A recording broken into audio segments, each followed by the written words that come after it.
we know in the African American community, yes, we have been very criminalized when it comes to just cannabis. A lot of our men have been locked up. Yes. The prison industry makes so much money just off of marijuana alone, not even heroin or cocaine, but marijuana.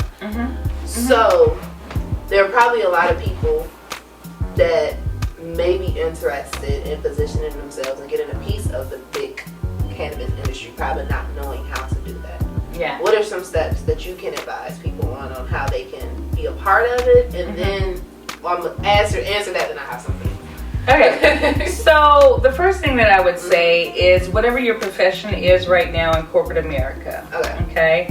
If you're talking about coming into the cannabis industry, bring over your profession into the cannabis industry. Bring over your skills, to add value to the cannabis. If you're a photographer right now, bring that over. If you're a secretary, bring that over.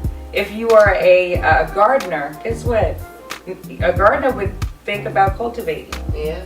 Whereas if you're a photographer, why would you think about having a cultivation center? You don't know how to grow an ivory at home, right? Yeah. So I ask you to really stick to what you're good at and bring that experience over, because many of us, the majority of the industry, we're working really hard to professionalize this industry because of the stigma. It's such a bad stigma that the government has put out there, the media has put out there, for many, many years. And so a lot of us are afraid.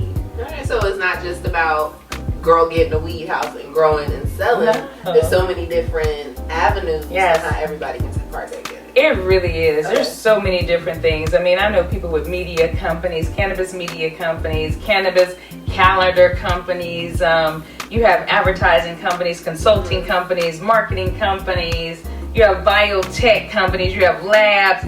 This is a whole industry. You have delivery services. You have security officers. It's just a whole entire industry. And then you're talking about, think about this, the cultivation. Think about the cultivation. They need fertilizer in most cases, unless they're using aquaponics. If they're using aquaponics, they're crossing into a different industry, see? For those aquaponics. When they go into for fertilizer, they're crossing into another industry. Okay. Right? And so what about when you going to a dispensary and you purchase the cannabis? What are they putting them in? They're putting them in medicine jars. You can invest in that company. If they're looking for investors, okay, you can invest in that company if you like. But there's so many different ways. There's cannabis stocks. Many of these cannabis related companies have gone public on the OTC over the counter market. Some of them, like Scott's Miracle Grow, they purchased a very large hydroponics company that services the cannabis industry. Okay. So are they a marijuana stock? We view them as a marijuana stock. So there's so many different ways. So yes, marijuana stocks, they can be very, they're penny stocks, most of them.